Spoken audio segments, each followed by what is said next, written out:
Aries, hi! Welcome to Mr. Queen PH at ito ang inyong weekly reading for October 23 to 29, 2023. General reading. Just take what resonates. Watch your Sun, Moon, Rising, and Venus for other messages. Ayan. And just a reminder, gamitin nyo lang yung reading na to bilang gabay. Ayan. So, promote ko lang ang Aries bracelets. Nag-a-align ito ng energies ng Aries. Meron tong Red Jasper, Tiger's Eye at Citrine. Available to sa aking Shopee. Link on the description. Okay, let's begin. Aries, what's up? What's up with you, Aries? You have the Strength card, the Hierophant. You also have the Six of Staves or Staves. Ooh, ang ganda ng mga cards nyo. And also the Page of Pentacles. So some of you are going to enter a commitment. A very strong commitment. Can be commitment sa trabaho, can be a business, or even a serious romantic relationship. And I feel like this is going to be very successful for you. Oo. This can be any endeavor. Pwedeng mayroon kang susubukang bagong trabaho or project. And you are very, parang pinaghahandaan mo talaga to. Oo. Pinaghahandaan mo. And there are a lot of people na nakasuporta sa'yo, naniniwala sa kakayanan mo. Yung iba sa inyo, may competition. Meron kayong competition na sasalihan. Okay, let us clarify. What is the Strength card? The Son of Pentacles. Oh, this is financial stability. When it comes to your finances sa career mo, hindi man siya ganun kabilis na parang biglang uunlad, no? Pero andun yung progress, merong growth. Kumbaga siya, depende sa effort na ibinibigay mo. Okay? What is the Hierophant? You have the Eight of Swords. Some of you feel like meron kayong mga bagay na hindi nyo kayang gawin. But it's all in your mind, no? Merong kang mentor, merong teacher, merong supporter, trainer na nagpapaalala sa'yo kung gaano ka kagaling. Okay? Someone might also be helping you to come out of your shell. Oo. Na tipong pinapaalam sa'yo na kung gaano ka kagaling. Ayan o, tinan mo to. Cocoon. So, this cocoon is about to become a butterfly. So, butterfly is also a transformation. So, coming out of your shell. Yes. Yung iba naman sa inyo, you have worked so hard, no? And na-establish mo na yung sarili mo.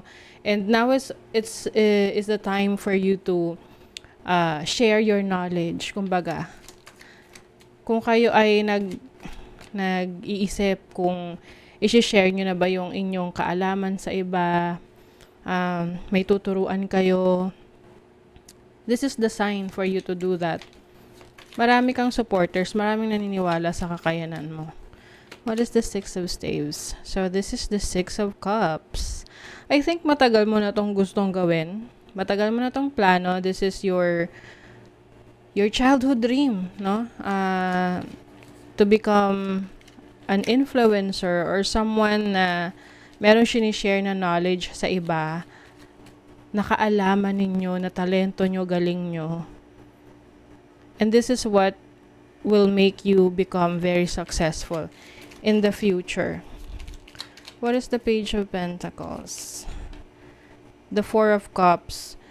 I think hindi ka titigil, no? Na dagdagan yung kaalaman mo. You will continuously learn and improve yourself.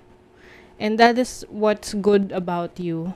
Dahil hindi ka tumitigil sa isang sitwasyon lang, no? Hinahayaan mo yung sarili mo na mag-explore. Lalo na kung nararamdaman mo na parang may stuck na energy, you're feeling stuck na parang walang nangyayaring growth. So, ikaw mismo yung gumagawa ng paraan to grow.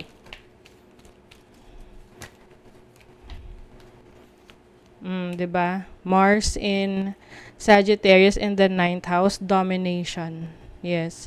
Ipapakita mo rito kung gaano ka kagaling, gaano ka talentado. You also have Mercury in Cancer in the 4th house. Mercury is about communication, expression ng sarili mo. And it's in your 4th house. So, 4th house is about your home, your family. So, I think there are some people sa family mo na very supportive sa ginagawa mo. And itong intuition na to is about how you communicate sa ibang tao in a deeper level, on a personal level, na kumbaga malapit sa kanilang puso. Yung parang naiintindihan ka kaagad nila. You also have Jupiter in Pisces in the 12th house. Meron kang mga na-attract na mga tao sa paligid mo because they find you very attractive dahil sa galing mo, dahil sa pagiging mysterious mo rin. And they find you so special. Okay? Maaring meron kang secret admirer din kasi 12th house is a hidden energy. So, pwedeng mga hidden admirers.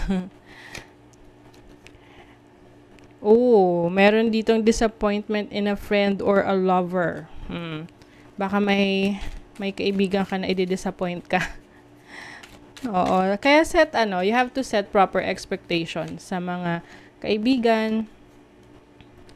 Spiritual development, enlightenment, awareness, and understanding. Yes, I feel like your intuition is going to be more stronger, mas magiging on point. Yan yung magiging guide mo sa mga decision making mo in the future. Wow.